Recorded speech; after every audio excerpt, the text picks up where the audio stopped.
Happy Lord's Day, Church. So, karon is the last exposition nato sa Mark. And I think mga 2 years kapin gyud na, no? Nag-go through aning 2 years, no? 2 years. So, that's good, no? And we are blessed jud sa atong pag-study ani. And the church is also quite good, blessed as we've learned a lot yun sa Gospel of Mark. And karong muna, we will close, no, sa atong exposition sa Gospel of Mark.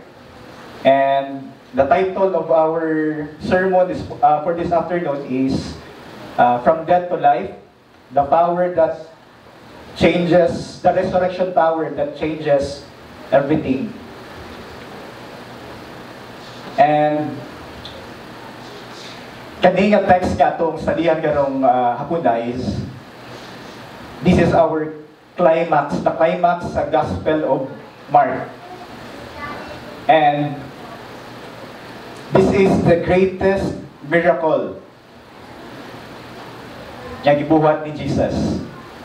Because in His resurrection, iyang gi-prove that He is the Son of God.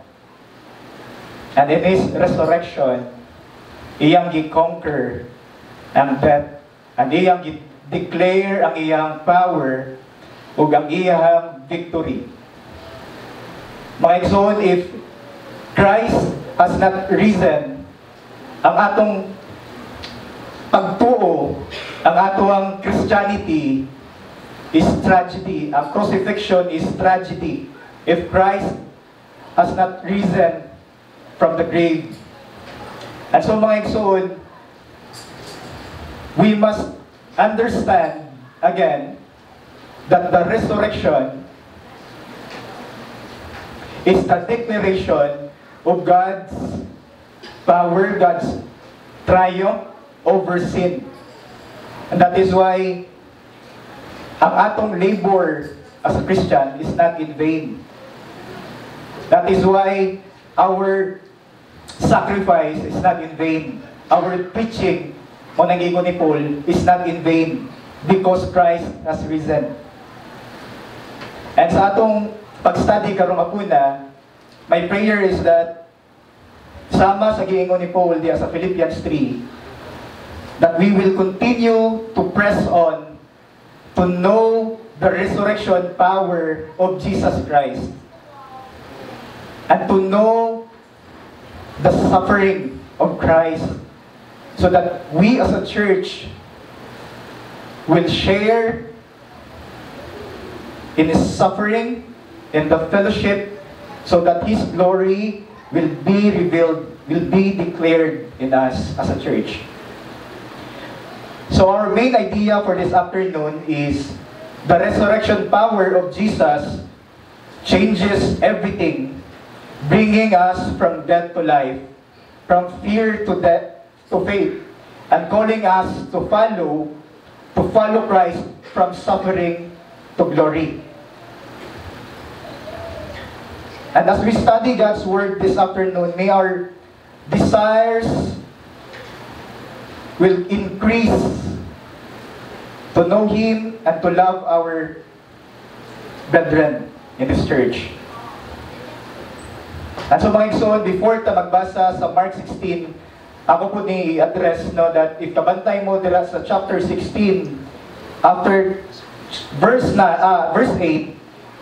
na dira verses 9 to 20, nakita ninyo sa inyong Bible, naka-parenthesis na siya. And if mangutana mo, nganong tama lang ta sa verse 8. We believe na ang verses 9 to 20, if kabantay mo na siya parenthesis, that is the scribal text. Scribal text. So during 1st to 4th century, wala ni siya na include sa original nga manuscript. At pag-abot diya sa 5th century, diya na siya ang nanagitugang. Ang nagsulat na mga scribes ilan ning gisuwat, not their intention nga ikuha nila ang doctrine, but their intention is good, no? Ilang gipunan. But ang atong stand is that ang author is si Mark, therefore we will expose it ang iyang gisulat. And we believe nga verses 9 to 20 is believe ni si Mark are scribes o nagsuwat ani. So magsugod ta karon sa atong pag-study, and akong giyang yung tanan, no, to stand as we read Mark chapter 16 verses 1 to 8. Mark chapter 16 verses 1 to 8. And akong gigamit ang NASB nga version. When the Sabbath was over, Mary Magdalene and the mother of James and Salome bought spices so that they might come and anoint him. Very early in the first day of the week, they came to the tomb when the sun had risen. They were saying to one another, "Who will roll away the stone for us from the entrance of the tomb?" Looking up, they saw that the stone had been rolled away, although it was extremely large. Entering the tomb, they saw a young man sitting at the right, wearing a white robe, and they were amazed. And he said to them, "Do not be amazed. You are looking for Jesus the Nazarene, who has been crucified. He has risen. He is not here. Behold, here is the place where they laid him.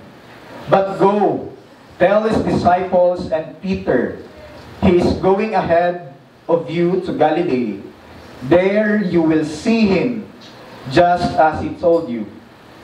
They went out and fled from the tomb, for trembling and astonishment had gripped them, and they said nothing to anyone, for they were afraid. Let's pray. Father God, we magnify your name. We thank you, O Lord, for your word given to us. We thank you, O God, for the salvation, the free gift of salvation that you have given to us. We thank you, O Lord, that through your precious blood, through your death on the cross, and your resurrected life, we have hope. Salamat, Ginoo, for your infinite mercy and your grace. We thank you, O Lord, that you are the God who continue to equips us, continue to empowers us. And we thank you for the power of the Holy Spirit that is given to us so that we will understand your word. And we pray, O God, that this afternoon you will prepare our hearts to receive your word. We pray that the power of the cross, the power of the resurrected life of Jesus will be preached this afternoon. And we pray, O Lord, that you will transform our minds and our hearts, and you will enable us to follow you, to commit our lives to you, knowing of your infinite love and your grace kay imong ipakita sa amo. Salamat, O Lord, and we entrust our time today. In Jesus' name we pray. Amen. Please sit down.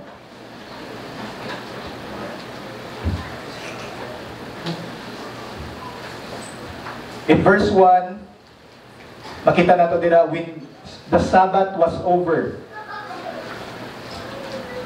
Now makita nato dira ang transition gikan diri sa chapter 15 verse 46. Transition ni Mark from the time that Jesus was buried. And verse 46, akong basahon dira sa chapter 15, Joseph bought a linen cloth, took him down, wrapped him in the linen cloth, and laid him in a tomb which had been hewn out in the rock, and he rolled the stone against the entrance of the tomb. Mary Magdalene and Mary, the mother of Joseph, were looking on to see where he was laid. Makita na ito mga igsoon, ang transition diri sa chapter 16, verse 1, when the Sabbath was over. This time, or datong time sa verses 46 to 47, it happened Friday afternoon. Friday afternoon. And kinahanglan nila nga ibutang si Jesus sa tomb so that dili sila maabtan sa Sabbath, which is 6 p.m. of Friday. 6 p.m., beyond 6 p.m. is the Sabbath day.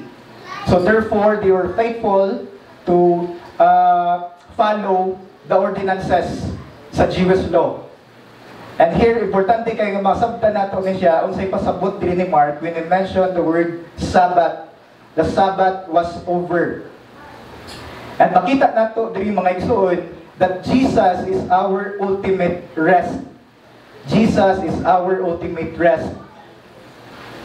Makita nato dira mga igsoon, if you connect this in Genesis chapter 2, verses 2 to 3, makita nato that Jesus in the seventh day, He rested. Meaning, the creation is completed, at that time, He rested. And here, makita nato, during that Sabbath, Jesus was laid in the tomb, He entered the tomb. It means that Jesus fulfilled the last Sabbath, the final Sabbath, which is, He rested in the tomb, and He fulfilled the final Sabbath. That is why Jesus is our ultimate Sabbath. And this is not just coincidence. Kay makita nato that as Jesus was the perfect sacrifice during the Passover lamb, here Jesus fulfilled that Jesus is the Lord of the Sabbath. Lord of Sabbath. And makita nato mga igsoon that this echoes in this mauning giingon ni Paul sa Hebrews 4, 9 to 10, that His rest marked the end of all striving for righteousness through works. Mga igsoon, kang Jesus nato makita ang tinuod nga kapahulayan. Our true rest can only be found in Jesus Christ. Makita na ito mga igsoon that if Christ did not fulfill ang Sabbath, we will still struggling sa atong sala. We are still in our sins. And we know that our hearts will continue to be restless because of our sin. Maningkamot ta sa atong kaugalingon to be acceptable to God. And that is why Jesus is our true rest. And therefore, every Sunday, we can come to Him filled with joy because we know that Sunday is dili nga time and anita because it's Sabbath. We come here Sunday after Sunday because we celebrate the Lord's Day. We celebrate the resurrection of Jesus Christ. And so this is an encouragement to our reminder that when we come every Sunday, makita nato ang atong mga kaigsuunan nga nadiri. Malipay ta because we worship the God who is alive. Our shepherd is alive. That is why we rejoice because we know that in Christ, victory and triumph iyang gipakita, iyang gifulfilled. And as we continue in verse 1, makita po nato diri ang devotion, the undying devotion of women disciples. When the Sabbath was over, Mary Magdalene and Mary the mother of James and Salome bought spices so that they might come and anoint Him. Makita nato that maybe ang kaning mga women disciples, they were waiting until mahuman ang Sabbath day. And that is 6 p.m. of Saturday. Inagumata na sa ilang sa Sabbath day, probably ang mga women disciples ni adto sa market and bought spices. Spices is gigamit nila to anoint the dead body of Jesus. Because sa unang nga time, ang mga Egyptians, gi-embalm nila, but sa ang mga Jew, they use spices so that dili mo baho ang body, ang dead body. And so here, makita nato ang undying devotion of the women disciples. And it was purely love that moved them. Makita nato diri nga walay ni influence, walay ni sugo nila nga moadto sa tomb ni Jesus. Makita nato diri ang ilahang gugma, ang ilang desire. They spent their resources to buy spices and give their time to the Lord Jesus Christ for the one last time. I didn't knew na maura ni ilahang ma-offer kay Jesus sa iyahang pag-anoint sa iyahang dead body. And diri na to makita mga igsoon na ang ilang undying devotion, it produced to their actions. And here in verse 2, makita nato, we see the woman's eagerness and willingness. And verse 2, very early in the first day of the week, they came to the tomb when the sun had risen. Makita nato ilahang love in action, very early on the first day of the week. It's possible nga natabo ni siya 3 to 6 a.m. And this is not just a casual visit to the tomb, but this visit nila sa tomb is fueled by by urgency, by their devotion, and a longing to honor Jesus. And these women didn't allow their sorrow and their grief to paralyze sa ila, to stop them, to show their love or to show their honor to Jesus. Even in times nga very risky, at this time, ilang gi-offer, ilang kinabuhi. And another thing atong makita diri, they didn't expect that Jesus will resurrect. They didn't expect that, murag wala sa ilahang huna-huna, that Jesus will rise from the dead. And even in ana ang ilahang, but it seems nga illogical or irrational ang ilahang actions. But what we see here is their undying love and their eagerness. But if mangutay na ta, why are they willing to give their time, to give their resources? Why are they willing to go to the tomb and honor Jesus? One thing atong makita ani, one thing that is common, these women have experienced the mercy of Christ sa ilang kinabuhi. They have experienced forgiveness. They have experienced the love of Jesus. And mauni siya atong makita nga these women, nakasabot sila sa forgiveness nga ilang nadawat from Christ. These women had encountered and experienced the love of Christ, and they understood the forgiveness they had received from Christ. Luke 7:47, her sins, which are many, are forgiven, for she loved much. But he who is forgiven little, loves little. Their experience of grace and love from Christ is revealed through their unwavering devotion to Him. And nakita nato sa narrative, walay mga men nga naadiri. Walay usa ka men ang nagunahuna nga muadto sa tomb ni Jesus. Since Thursday, ang mga men nitago except lang ni John. In John 20 verse 19, makita diyan nato no, ang mga disciples nitago sila. They locked doors and their fear paralyzed them. Yet these women were faithful. Even the men were hiding in fear.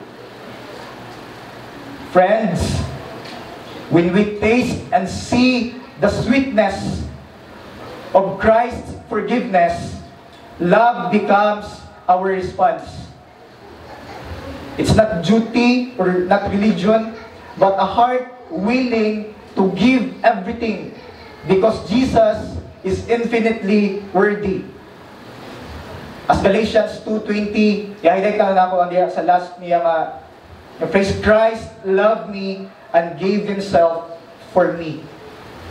Christ loved me and gave Himself for me. Church, will you remain faithful in devoting your life to Christ even through affliction and suffering? These women, though they had not seen the resurrected Christ, devoted their hearts to follow Christ. This is a challenge to us, church, men and women who follow the Lord and have experienced the power of this resurrection. That sometimes afflictions will sometimes expose kung unsa ang tinuod nga condition sa atong kasing-kasing. And this, sa unang time, ang mga disciples na expose sila. During Christ's death, the men were behind closed doors despite the promise they received from Christ that He will rose again from the dead. The men disciples were trapped in their unbelief. But church, may we be like these women disciples. Let us emulate their character, their undying devotion, their eagerness, even in the midst of sorrow. And as we serve one another, may we be compelled by the love of Christ, so that our devotion and our love for one another through this local church, kung asa tagibutang sa Ginoo, may reflect the visible love of Christ. Unang expression or ang visible expressions sa gugma sa atong simbahan is through sa atong mga kaigsuunan. Sa atong pagigugma, sa atong mga kaigsuunan, diya nato ma-experience ang visible love ni Christ. Mga igsuon, let us remind ourselves nga atong gi-offer, atong gihatag diha sa Ginoo ang ministry nga atong gihaguan, gamay ra kayo na siya kumpara sa kadako sa gibuhat ni Christ sa cross at sa gahom nga iyang ipakita sa resurrection. And as we continue in Mark 16 verse 3, makita nato dili ang boldness and courage sa mga women disciples. In verse 3, they were saying to one another, "Who will roll away the stone for us from the entrance to the tomb?" While they were on their way to the tomb, makita nato nga ni surface ang ilang doubt. Nabalaka sila. Who will roll away the stone for us?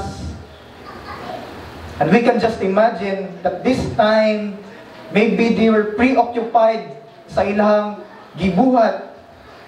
And they're preparing things nga dagko nila dito sa tomb. Spices, perfumes, nga ilang dalon. And they were not expecting nga si Christ mubanaw, siya ang mu-open aning stone. But we see here that they continued to walk to the tomb. Yes, naay sila doubt, but they didn't stop. They continued to walk to the tomb. And kung tanawon nato ni siya ang stone nga nakabutang dito sa tomb, it will take 20 or 25 ka mga Roman soldiers to open this tomb. And these women, makita lang nila, tanaw ni irrational gid ilang gibuhat. But padayon sila because of their love, ilang devotion. And makita nato nga as they continued to walk, makita nato diya sa kwan nga ni next verse nga pag-abot nila open na. Pero mga igsoon atong makita diri maka-reflect kita tanan maka-reflect ani that we also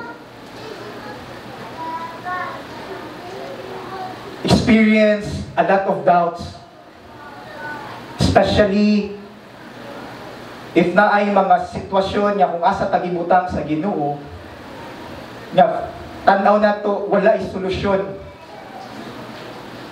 Kung tanaw na to ang pag-open sa tomb is not their responsibility, it's not their role to open this tomb because mga babayi sila. But here na-surface ang ilang doubts, and it's also a reflection that we are finite beings, limitado lang ta. At na ay mga sitwasyon, na ay mga pangitabo nga dili nato makontrol. We cannot do anything but to submit, to pray, to trust sa Ginoo. Because our tendency, mga igsoon, kung na ay mga doubts, we continue to rehearse that sa atong una-una, magsige tag una-una sa atong mga problema, mga anxiety na to, balik-balik. And hindi mo na siya balik-balikon, what's the ending? You will be discouraged. You will be discouraged. But here, tutuluan ta, again, that we are limited, we are finite, and therefore, ang atong buhaton is to submit sa Ginoo, to surrender sa Ginoo. Nga Lord, ikaw ra ang makabuhat ani. I submit, I surrender sa imong power. And here, makita nato mga igsoon sa verse 4, we see the mighty, the power of God. In verse 4, looking up, they saw that the stone had been rolled away, although it was extremely large. This time, mga igsoon, naabot na sila dito sa tomb. And tanawan ninyo, notice on verse 4, how Mark used a term there, looking up. Probably, mga igsoon, as they were heading to the tomb, they were looking down. Because they're bringing not just their spices, but they're bringing their sorrow. And maybe they're rehearsing their doubts. Who will roll the stone away for us? Balik-balik siguro. Or they were still filled or overwhelmed sila because Jesus na ilang gi-follow is already dead. But here, makita nato nga nag-abot nila dito, they look up. And it means nga from ilang sorrow, ni turn into joy. Something nga murag naghatag nila ang hope. When this, pagkakita nila nga open na ang tomb. And here, makita nato, manotice po nato, the stone was rolled away is in a passive form, a passive verb. Highlighting that the power and the strength that opened the tomb came from God Himself. In Matthew chapter 28 verse 3, makita nato dira, it says, and behold, a severe earthquake had occurred. Meaning, sa pagpadong nila, nakafeel sila nga nailinog. Na-feel nila ang linog. And makita sa nato, when Jesus died on the cross, in Matthew 27, verse 51, the veil of the temple was turned from top to bottom, and the earth shook. That was an explosive display of divine power. And same power was felt by these women as they approached the tomb. The power of God was unleashed, and Christ was risen that time. And the tomb was opened, and the stone was rolled away. But this is important na makita nato ni mga igsoon that the stone was not rolled away so that Jesus could come out. Because in John 20, makita nato nga ang mga disciples nang lock sila, but si Jesus, pwede na siya makalahos-lahos, even ay wall. And tuyo ni Jesus, makalahos siya. Or he could just command nga ma-melt ni siya ang bato. But here, the stone was opened so that these women could come in para makasulod sila. And therefore, mga igsoon, makita nato diri nga naay theological point nga gi-emphasize si Mark diri that stone is also a representation of barrier nga dili ta kaduol ni Christ. And now the stone is rolled away, meaning we can freely come to Christ and witness ang iyang power and ang iyang glory. Ang atong hope is restored. Ang atong kinabuhi is renewed. And through Christ's resurrection, na ay victory. In 1 Corinthians 15:19, ingon si Paul, if in this life only we have hope in Christ, we are all people most to be pitied. But our hope is not confined to this life because the stone was rolled away. We now live in light of eternity. Mauna ato ang hope, mga igsoon. Kung nagsaligta sa atong strength, sa atong financial resources, sa atong health, ingon si Paul, makaluluoy ka kung iyana ako. Mauna imong isaligan. Therefore, mga igsoon, let us walk boldly, not as those who fear the tomb, but as those who have seen it empty. The stone is rolled away, death is defeated, Christ is risen. As we continue in verse 5, makita nato dira ang righteousness ni Christ ug sa Ginoo. In verse 5, entering the tomb, they saw a young man sitting at the right, wearing a white robe, and they were amazed.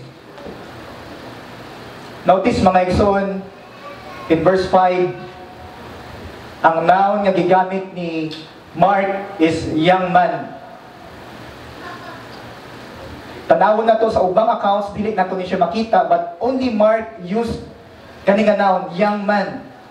Nganong gamit man ni Mark ang young man. And I believe Mark is intentional sa paggamit ani nga noun for us to see a theological weight and to see the glorious message of the gospel. So asa na to ni siya makita? We can trace this back in Mark chapter 14, verses 51 to 52. If malantaw ninyo dira sa Mark 14, verses 51 to 52, gigamit po ni Mark dira ang term nga young man. Ako basahon in verse 51. And the young man followed him with nothing but a linen cloth about his body. And they seized him, but he left the linen cloth and ran away naked. Unsa man atong ma-observe ani nga verse, makita nato nga ang literary style ni Mark is usually mogamit siya og symbolism. Murag i-insert niya ni, di ba, ang kaning nga verse, and da siya i-emphasize. And here makita nato nga ang linen cloth represents sa atong sin, sa atong shame, sa atong failure, denial and abandonment, especially sa katong mga disciples nga ginibiya ni Jesus. And pag-abot diri sa Mark 15 verses 46, sa burial ni Jesus, Joseph of Arimathea bought a linen cloth to wrap Jesus' body. Akong basahon, Joseph bought a linen cloth, took him down, wrapped him in the linen cloth, and laid him in the tomb which had been hewn out of the rock, and he rolled a stone against the entrance of the tomb. Nakita nato again, no, ang linen cloth. I think Mark symbolically telling us that when Christ was laid in the tomb in his death, when he was buried, that linen cloth, which symbolized the disciples' sin, shame, failure, and denial, was also buried in the grave with Jesus. This is what the apostle tells us in Romans 6:4. Therefore, we have been buried with him through baptism into death, so that as Christ was raised from the dead through the glory of the Father, so we too might walk in the newness of life. Mga igsoon, when Jesus was buried in the grave, our sin and shame were also buried with him. His burial was not just a physical act, it was a spiritual declaration that the weight of our guilt and brokenness was laid to rest with Christ. Now going back sa atong verse 5, Mark 16 verse 5. Entering the tomb, they saw a young man sitting at the right, wearing a white robe, and they were amazed. Makita nato diri mga igsoon, a young man is now wearing he is wearing a white robe. And he is sitting in the right side of the tomb. A young man wearing a white robe and is sitting on the right side of the tomb. Dili ni siya, I believe this is not coincidence. Mark is emphasizing a glorious message of the gospel here. And makita nato that this young man clothed in a white robe represents purity, glory, and righteousness. At ang iyang position, he is seated on the right side. It represents God's declaration of justification, of justice. And this is what Paul emphasized in Romans 4:25. Jesus was delivered over because of our transgressions and was raised because of our justification. Friends, Christ's resurrection was God's declaration that the sacrifice for sin was accepted and that believers are now declared righteous, justified before God. The young man wearing white robe represents our righteousness. And kana mga igsoon, ang righteousness is what we need para dawaton ta sa Ginoo. That righteousness is what we need so that we will be right with God, so that we will be justified by God. The problem is we don't have it. And what we have is our sin. Ang atong kahugaw, ang atong kaulaw. God has righteousness we need. He is clothed in righteousness. And we carry the sin that God hates. Ang dakong pangutana mga igsoon is that unsaon ni pagsulbad sa Ginoo? Because we don't have that righteousness. Ang tubag mga igsoon sa Ginoo is Jesus Christ, the Son of God, who died in our place and bore our condemnation through His death on the cross. Romans 8:3, by sending His own Son in the likeness of sinful flesh, and for sin, God condemned sin in the flesh. Kinsay ni dawat sa condemnation? Si Jesus. Kinsa man ang angay i-condemn kita. But Jesus was condemned in His flesh. Makita nato mga igsoon ang kadako sa mercy ni Christ. How infinite is His mercy and His love. The gospel is the righteousness that we receive is not by our own works, but it is by faith alone, it is by grace alone. His righteousness, iyang gihatag sa atuwa, ang atong sala, atong gihatag sa iya. Mga igsoon, let me use this illustration. Dili ka pwede matawag nga dato. If ang imong bank account is 0, dili ka matawag nga dato. kung imong bank account is zero. Kinahanglan gina sa butangan kwarta nga matawag ka nga dato, isay butangan na 1 million o kana dato ka.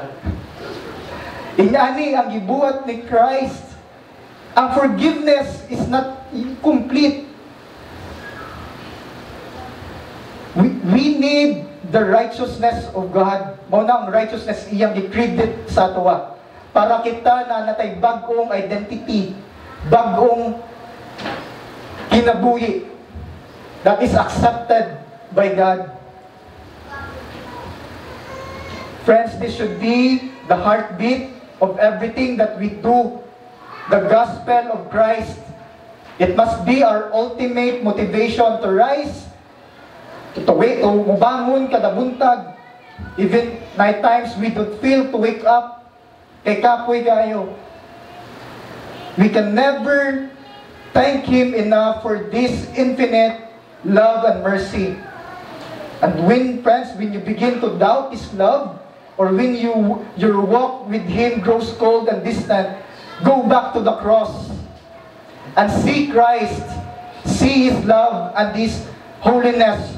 Preach the gospel to yourself every day. Be filled with joy, knowing that Christ has already forgiven you and the righteousness that you have is not your own, that you are already justified and you are already restored in Christ.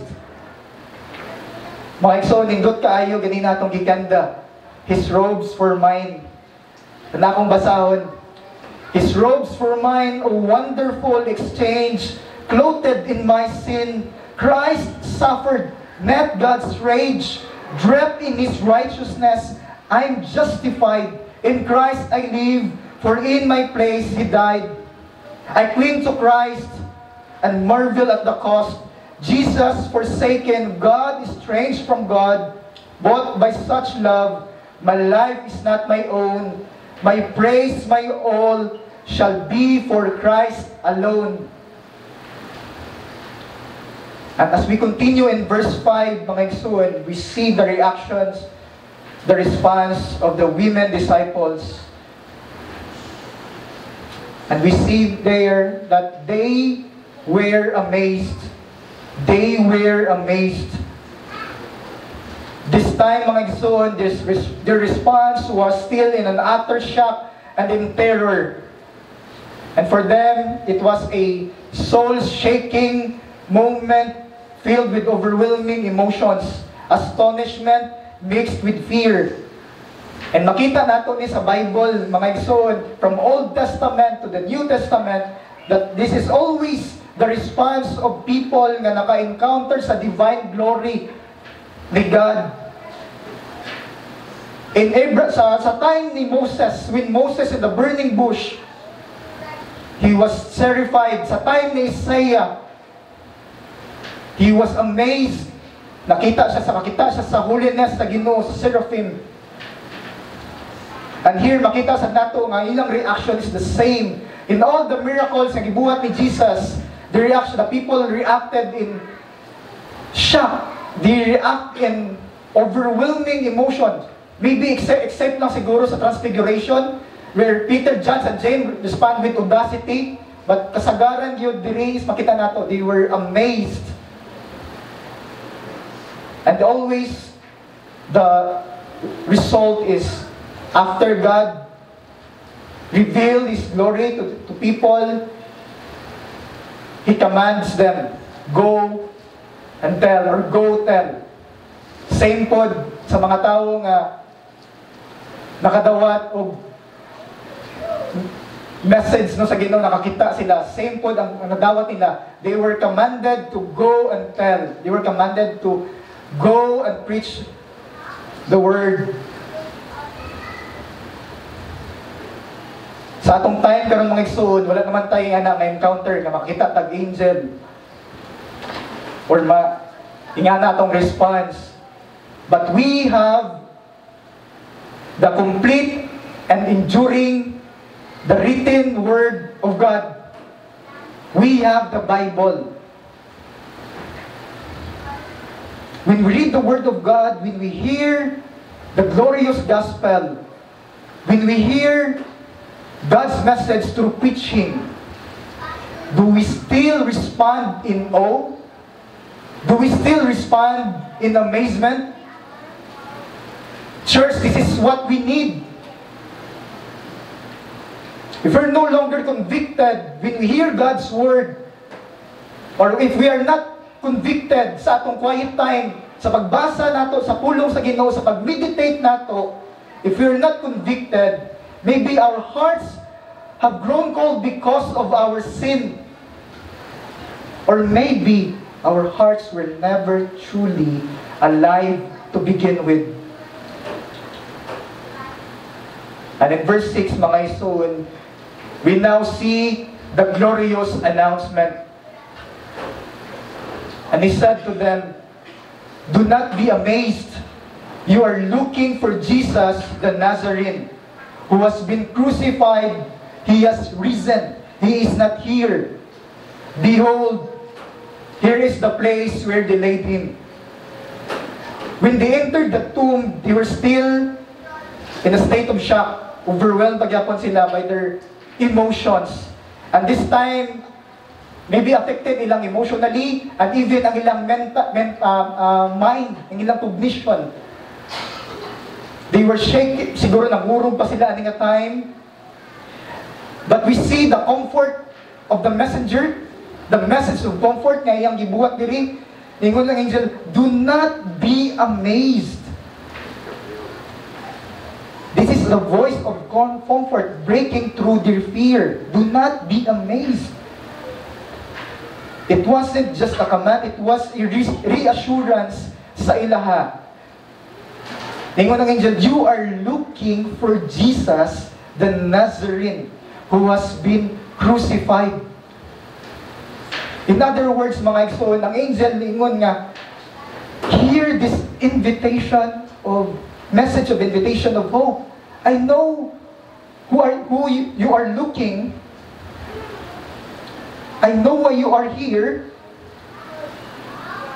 You are looking for Jesus the Nazarene, the one who saved you and gave your life meaning and purpose, the one you saw perform countless miracles, the one who ate with sinners, the one who was crucified, Jesus, whom you have known since day one, the humble, suffering servant from Nazareth, the one who walked with you, served alongside, and loved you. He is the one you are seeking. Do not be amazed. Take comfort. Do not be alarmed. Listen. Hear this message. The angel is trying to calm them so that they will receive the message clearly. Na wala, dili sila makalimot sa pinaka-importante nga message nga ilang madawat. And then the angel announced the thunderous declaration of victory. Jesus, who has been crucified, He has risen. In other words, the angel is saying, listen and believe in your heart, Jesus, the Son of God, who crushed the serpent's head on the cross, has risen from the grave. He rolled away the stone of death. He defeated the power of sin. He has risen. He now reigns victorious, triumphant in glory. He was crucified in weakness. Now He was raised in glory. And as we go back in the verse, notice that the angel did not merely deliver the glorious announcement. He invited them to witness, to see, to behold the empty tomb for themselves. Ingon siya diri, He has risen. He is not here. Behold, here is the place where they laid Him. Friends, the empty tomb is not just a symbol. It is the evidence that Jesus lives, that there is no judgment for us because He has defeated death and risen in glory. In the crucifixion, The visible power of God is displayed through Jesus' humility, sacrifice, suffering, and death. In the resurrection, the visible power of God is revealed in Christ's triumph over death and His glory. The power of the cross represents the weight of our sin and the mercy of God and the ultimate love of Jesus. In the resurrection, makita nato ang bagong kinabuhi, new spirit, new identity, new power, and new hope. Both of them tell a complete story of redemption. That is why he-emphasize ni Mark, Jesus who has been crucified and Jesus who has been risen. These are the twin towers of the gospel message. And it is important for us, mga igsuon, nga masabdan ni nato ang iyang crucifixion o ang iyang resurrection. By the sovereign grace of God, this power becomes visible through the Holy Spirit who transforms the hearts and leads to a transformed life through faith. Makita nato sa Ezekiel 37:14 declares, I will put my spirit within you and you will come to life. The mercy of God is given to us. For we know that the power that raised Jesus from the dead dwells in us. Romans 8:11. Friends, let me ask you, do you believe in the power of resurrection? Do you believe in the power of resurrection? If you truly confess and believe that the power of resurrection, in the power of resurrection, then the next question is, are you living in the power of resurrection? Are you living in the power of resurrection? Have you experienced the power of resurrection sa inyong kinabuhi? It is not enough to merely believe in the facts of the resurrection, because even the demons believe in the resurrection of Jesus, but they have not arrived or come into a point where they revere and worship God. The power of the resurrection is a living force. Therefore, it becomes visible sa atong kinabuhi. Visible sa atong kinabuhi. When there is real transformation, that's when we can truly affirm that this power is alive and that Jesus is alive and living in our hearts. Kung kani mga igsoon, kani nga gahom dili ni mawala nato. Dili ni siya mawala nato because we are united, we are in union with Christ. We are in union with Christ. Nothing shall separate us from the love of Christ. In John 11:25 to 26, Jesus said, I am the resurrection and the life. Everyone who lives and believes in me never die. This is a present reality, mga son. The moment that you believe, you repent in your sins and believe in Christ, God gives you a new life. Therefore, church, as we believe and live in the power of Christ's resurrection, we can suffer for the glory of God with our risen Savior, knowing that our great shepherd is alive and He is with us. Therefore, we can face our trials with joy, knowing nga bisag kay bawta nga grabe ang atong struggle, ang kalisod, we know and we can find comfort in knowing that Jesus is with us. Church, we can rest in Christ and trust in Him. It is in this moment of affliction that the power of God is displayed, the power of this resurrection sa atong kinabuhi. If we endure suffering, and this power is given to us through the Holy Spirit. The Holy Spirit enables us to live righteously. When we battle with unbelief, when we are overwhelmed with guilt and shame because of our sin, this power convicts us and humbles us in repentance so that we can live for His glory and we can serve Him with great joy. In 1 Corinthians 15:17, if Christ has not been raised, our faith is worthless and you are still in your sins. Therefore, the encourage ni Paul dira sa verse 58, therefore, my beloved brethren, be steadfast and be immovable, always abounding in the love of the Lord, knowing that your labor is not in vain. Christ has redeemed us in His love and in His power. Ang local church, mao ni ang gibutang sa Ginoo sa atoa. He redeemed us and gidalata niya sa simbahan so that kani nga power of the resurrected life or resurrection ni Jesus, dili nato ma-experience. You cannot experience the power of the resurrection apart from the church. If you can say nga, ako rin usahan, I want to be alone, you can't experience that apart from the church. And if we don't belong to a church, if we don't commit to the church, we will not experience His resurrected power. Wala may perpekto nga simbahan, mga igsoon.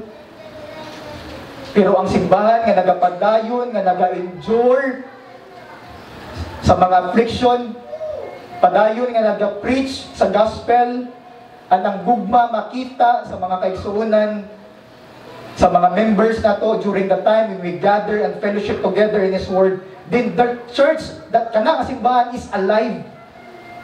Because naadira ang gahom sa Ginoo. Maybe nakakita ka nga, maybe ang atong identity as a church, we base it on external. Our identity as a church is naasaga sa atong Ginoo, sa iyang gahom nga nagalihok sa atong kinabuhi, na nagasanctify sa atong matag usa og sa atong simbahan. Church, ang resurrection is the victory of the church. Mao nang gingon ni Jesus nga the gates of Hades will not overpower Him. He is with us and He will carry us until eternity. Now, as we continue in verse 7, we see God's commission. But go tell His disciples and Peter, He is going ahead of you to Galilee. There you will see Him just as He told you. Makita nato diri mga igsoon nga ang una nga witness sa resurrection are the women. And ang una nga recipients sa commission sa Ginoo is ang mga women. Sa unang time, ang mga women are considered to be minority or marginalized. Sa ilang status, sa una culturally, women are not allowed to witness sa court because of their status. They represent weakness. Women sa unang time represent weakness. But makita nato diri mga igsoon that God used the unlikely people to carry out His mission. These women were chosen by God. They were considered weak, inadequate, incapable in the society, yet God chooses the unlikely. Kabantay mo mga igsoon, ang ginapili sa Ginoo, dili ang mga ngilngig, dili ang mga graduate, mga ngilngig na seminary.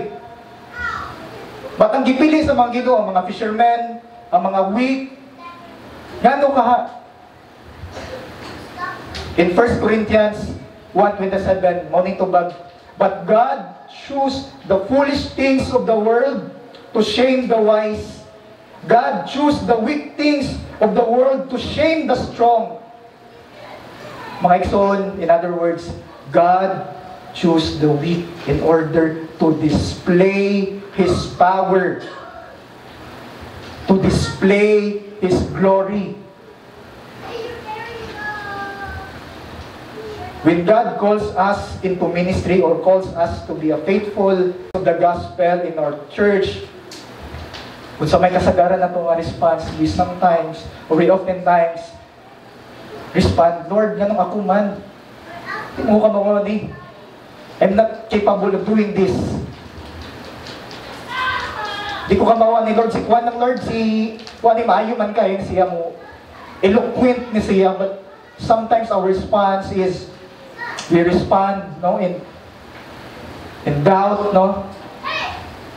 But here, makita nato mga igsoon, ang gi-require sa Ginoo dili ang atong charisma, dili ang atong eloquence, dili ato ang intellect or knowledge, though it is needed na sa church, but ang gi-require sa Ginoo is ang faithfulness.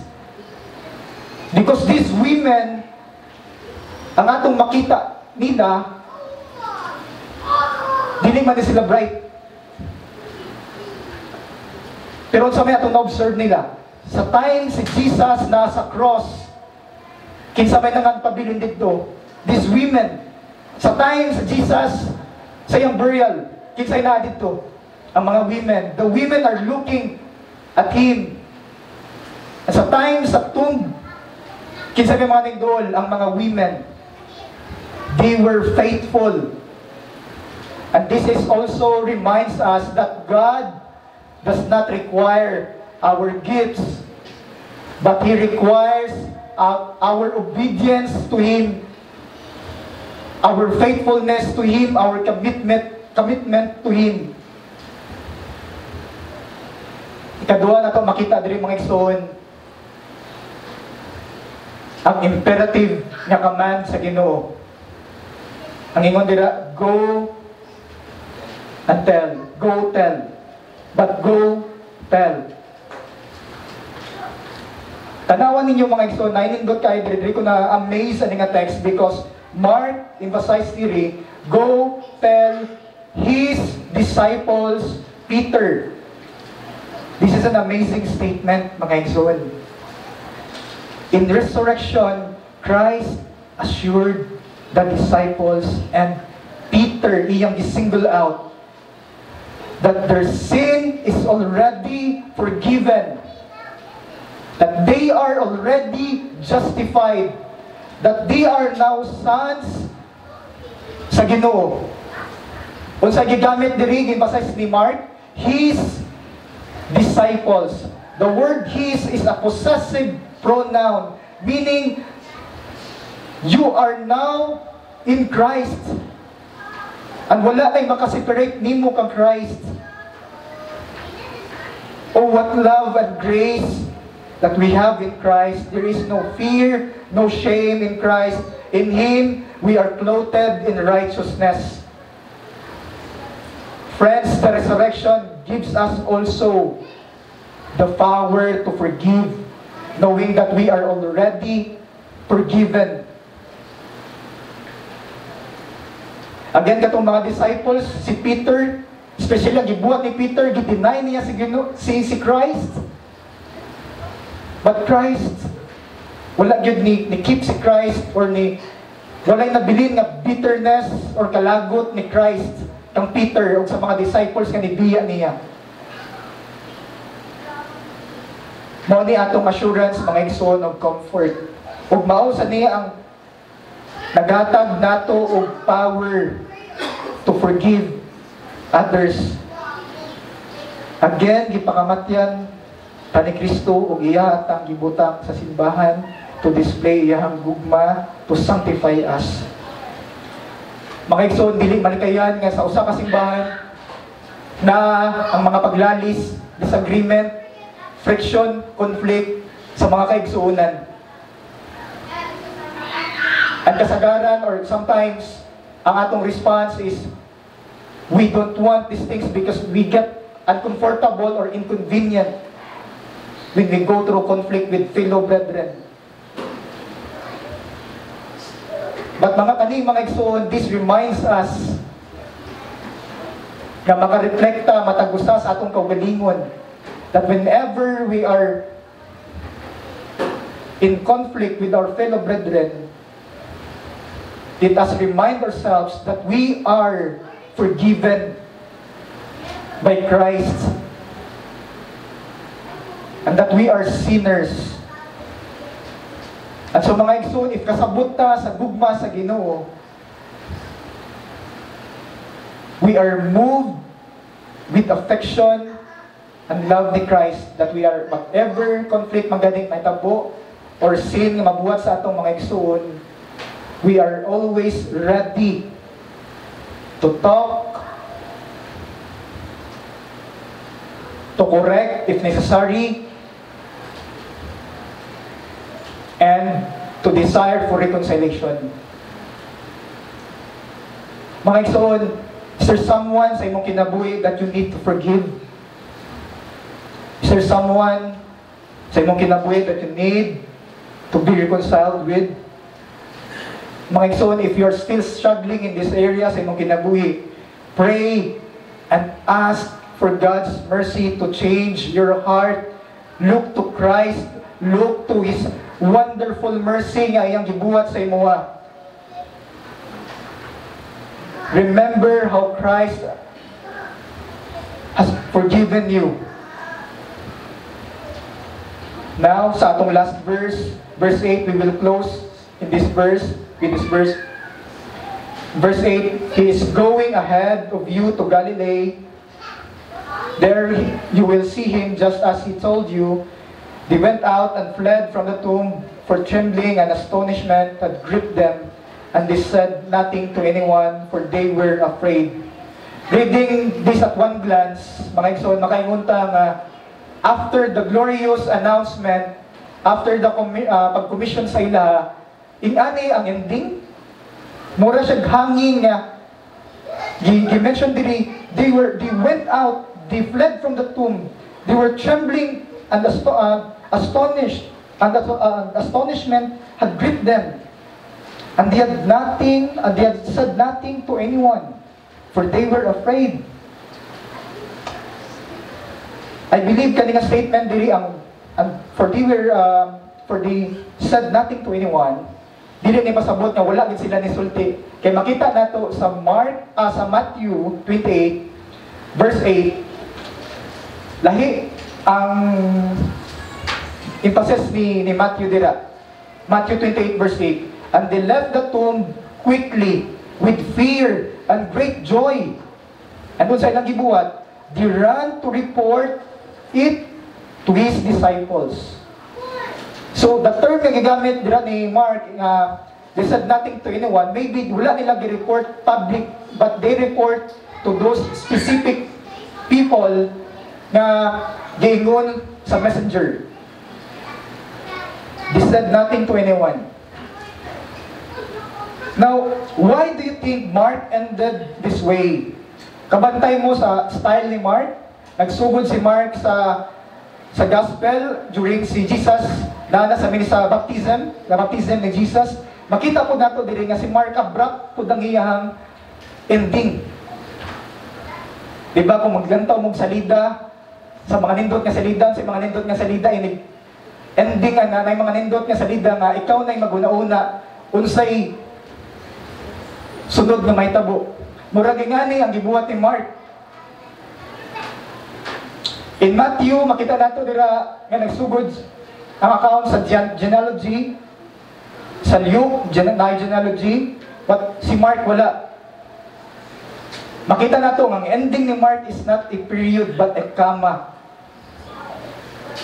Andun sa kay pasabot ni Mark ani. Again, let's go back sa first audience sa Mark. Kinsa man ang first audience ani, the original audience. Ang original audience ni Mark are the persecuted and the afflicted Christians during sa time sa Roman Empire. At makita nato nga ang team ani ni Mark sa iyang gisuwat is for them to continue to endure, to follow Jesus even in times of affliction. At makita nato nga iyang gi-challenge ang mga audience, ang mga Christians nga nakabasa ani. At so mga igsoon, kaning abrupt nga ending ni Mark is also for us, church. For us, church, this is also a challenge to us. Now that we know the power of Christ in His crucifixion and His resurrection, the challenge that Mark wants us to know and live is this: will you follow Jesus? Will you follow Jesus? He mentioned today, will you follow Jesus to Galilee, the place? Galilee is the place of calling. It's the place of restoration and mission. Galilee is the place kung asa nagsugod ang tanan. Diya gitawag ang mga disciples. Diya nagsugod, preach si Christ the gospel. Diya kakita ang mga disciples, ang mga miracles ni Jesus. At this time, iyang gipatawag ang mga disciples to go to Galilee. This time, mga gison, sa iyang pagtawag is, kung sa una, wala sila 2020 vision, half ray lang nakita, but now, kakita na sila sa tanan nga natabo sa redemption. Here, makita na to ang mga disciples na sila clear vision of Christ. And they have now the new life, a new hope, and a new mission. Ang challenge sa gihatag ni Christ sa iyang mga disciples is also the same challenge na sa ato ang mga igsoon. Are we willing to follow Him from Galilee to Jerusalem? Friends, this is not an option for us. This is a command sa ato. That we must follow Him in suffering and in death. Not before the glory. We should first go through suffering and death, not for ourselves, but for Him alone. Church, morning promise diri, nagihatag ni Christ. He is going ahead of you to Galilee. There you will see Him just as He told you. In other words, mga igsoon, Jesus will be with us. The infinite power of the risen Savior and the presence of our great Shepherd will be with us. That is our hope as a church. The God who calls us is the God who will carry us until eternity. Remember ang Great Commission ni Jesus unsay iyang comfort dira after nagatag siya og command, I will go with you even until the end of the age. Mga igsoon, let me close sa kaning verse. And for me, mo na siya para na ko ang fitting na ending sa Mark, in Mark 13 verse 26. The return of Christ. Mark 13 verse 24.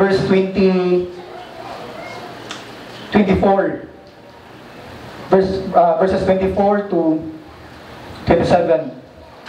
But in those days, after the tribulation, the sun will be darkened and the moon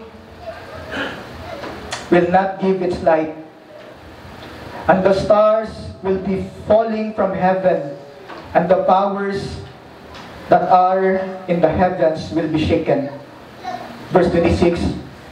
Then they will see the Son of Man coming in the clouds with great power and glory. And then He will send forth the angels and will gather together His elect from the four winds, from the farthest end of the earth to the farthest end of heaven. Mga igsoon, Christ was faithful to submit sa will sa Ginoo sa iyang crucifixion.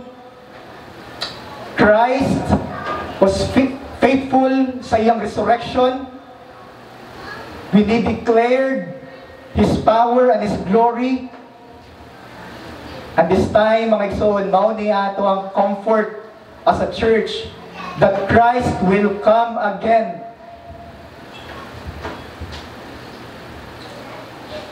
He will come again and He will gather His elect. This is the infinite love of Jesus. I pray and I hope that we as a church will be empowered to serve, will be strengthened, and will continue to stand to preach the gospel, because we know that Christ is with us and He will go ahead of us. Jesus knows the beginning and the end, and we are just to submit to Him, to follow Him. Mark 8:34, if anyone who wishes to come after me, he must deny himself and take up his cross and follow me. Will you follow Christ? Will you continue to stand firm? That is the challenge to us, church. Let's pray.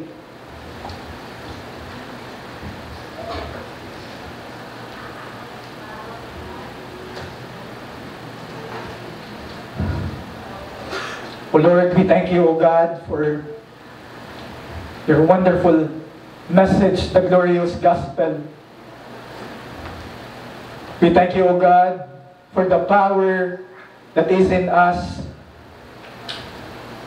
the power that raised our dead spirit to life through the Holy Spirit, through your word. And we thank you, O God, for your promise and your assurance in us that you will never leave us nor forsake us.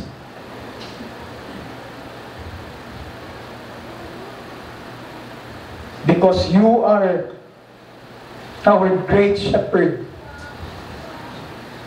And we continue to pray that this power in us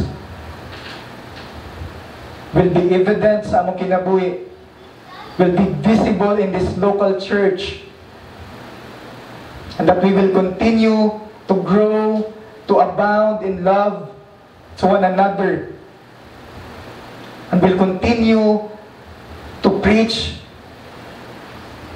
the gospel message, the message of hope. We pray, O God, sa mga wala pa kaila sa imuang gospel, we pray, O Lord, that the Holy Spirit will open their eyes and their hearts, and that they will be convicted of their sin, knowing that apart from you, walay paglaom, walay kinabuhi, and that we can only find our rest in you alone, in your finished work in the cross and your resurrection. Father, help us to continue to persevere in sufferings, knowing that there is great joy in you, and that we will experience your presence when we go through these sufferings, and that you have promised that you will come again, that you will meet us again in our glorified bodies. That is our hope, our eternal hope. Father, salamat kayo, Ginoo. We thank you for your word and for your gospel, O God. May this gospel nga mo na sinati makita sa among kinabuhi, O Lord. Salamat, O God. In Jesus' name we pray. Amen.